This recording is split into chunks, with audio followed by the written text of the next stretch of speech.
In psychology, one of the major aspects we study is conditioning. So today we're going to take a look into classical conditioning, and the prime example of classical conditioning is Pavlov's dog. Well, what is classical conditioning? It's the process by which we learn to associate stimuli and consequently to anticipate events. So like I said, we're going to take a look at Pavlov's dog. Pavlov's dog had an unconditioned stimulus. In this situation, that's the food.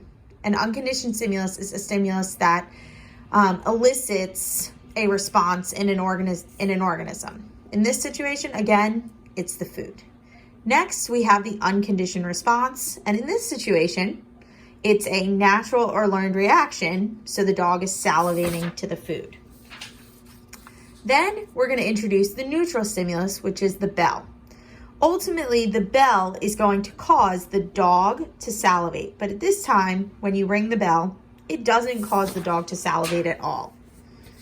Now, during conditioning, you're going to take the unconditioned stimulus, which is the food, and the neutral stimulus, which is the bell, and ring the bell as you're giving the dog food to create the salivation. Then, after conditioning, when the dog hears the bell or the conditioned stimulus, the dog is naturally going to salivate, creating a conditioned response.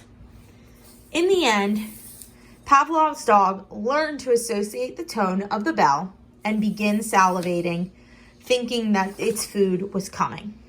And here is a final look at Pavlov's dog.